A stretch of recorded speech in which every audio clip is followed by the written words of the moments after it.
Muy buenas tardes. Es un honor para mí saludarles. Mi nombre es Mirla Morales, licenciada en Educación Integral, participante en el PNFA Educación Inicial. Vengo a compartir con ustedes una experiencia de transformación pedagógica nacida en el corazón del ambiente de aprendizaje y titulada Mediación lúdica y sociocultural con marioneta para el fortalecimiento de la lectoescritura.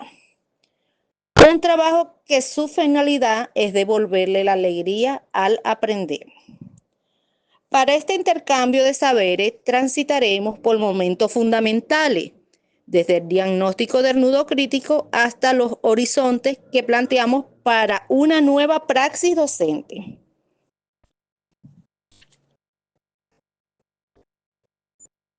En el diagnóstico, mi mirada se sitúa en la Escuela de Educación Infantil Ezequiel Zamora.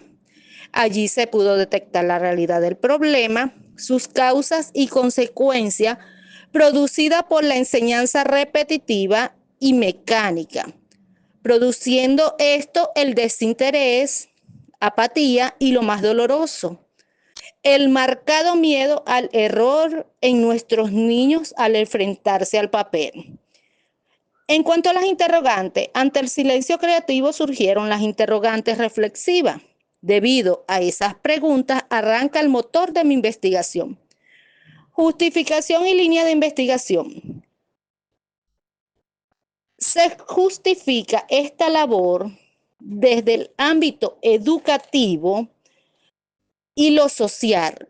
No busca la copia, busca la soberanía cognitiva, donde el niño conquista su propia voz. Este gran esfuerzo se abraza institucionalmente en la línea de la UNEM, desarrollo de los procesos afectivos en educación inicial, porque entendemos que no hay aprendizaje real sin un vínculo emocional que lo sustente.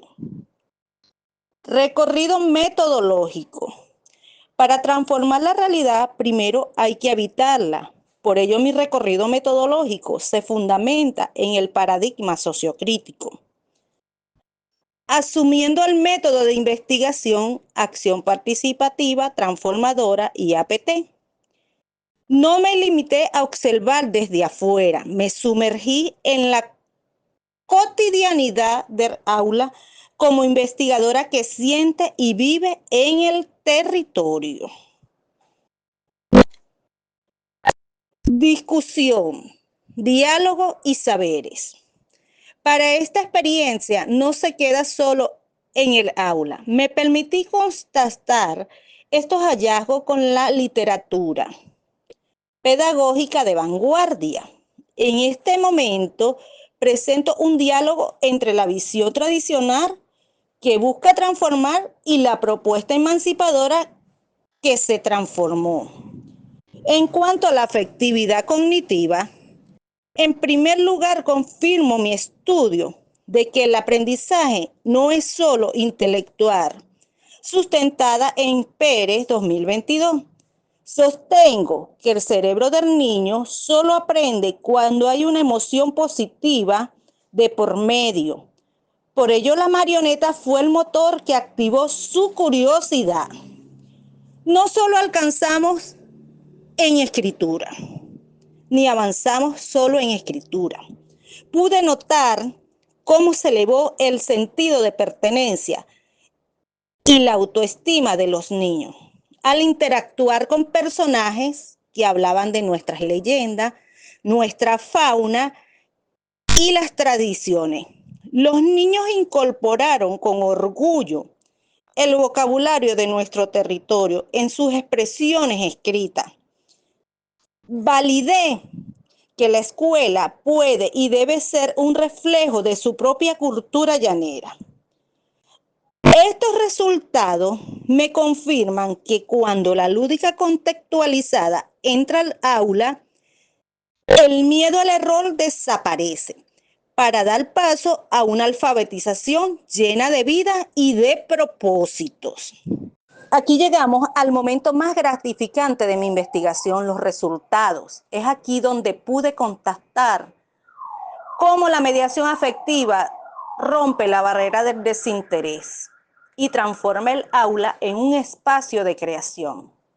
En cuanto a la transformación de los niños y niñas, en primer lugar, logré observar un cambio de actitud sin precedente. Pasamos de ese rechazo inicial al lápiz y al papel a una solicitud espontánea de materiales. Ya los niños no sentían que hacían una tarea, sentían la necesidad real de comunicarse con su marioneta. Evidencié cómo sus producciones gráficas evolucionaron, de ser trozos aislados a las letras convencionales, cargadas de una intención comunicativa que antes no existía. En cuanto a conclusiones y recomendaciones, me permito presentarle las reflexiones que dan cierre a mi investigación y los horizontes que propongo para una nueva praxis pedagógica. En este cuadro sintetizo cómo mi labor en el aula se convierte ahora en una propuesta para el colectivo docente. En cuanto a estrategia, en mis conclusiones reafirmo que la marioneta no es un objeto, sino un mediador afectivo que humaniza la enseñanza. Por eso mi recomendación a las instituciones es integrar la ludicidad como un eje permanente, trascendiendo su uso meramente decorativo. Logré constatar que el niño conquista su voz propia cuando valora su identidad local. En consecuencia, propongo la realización de talleres de lugarización para que mis colegas aprendan a crear recursos con esencia pureña vinculados a nuestro territorio. Soberanía y ciencia. En mi experiencia, la soberanía cognitiva nació de respeto al ritmo de cada niño. Por ello, exhorto a abrir nuevas líneas de investigación que estudien el vínculo entre el juego dramático y el desarrollo del pensamiento lógico e inteligencia emocional. Territorio de paz y sistematización me transformó mi aula en un territorio de paz, donde escribir es un acto de amor. Reflexión final. Al llegar a este punto, me permito presentarles la reflexión que da cierre a mi investigación y que define el horizonte de mi praxis docente. En esta lámina sintetizo la transformación pedagógica que he vivido junto a mis niños y niñas. Este recorrido no es el final de una meta, sino el inicio de un compromiso transformador que asumo con la educación de mi país.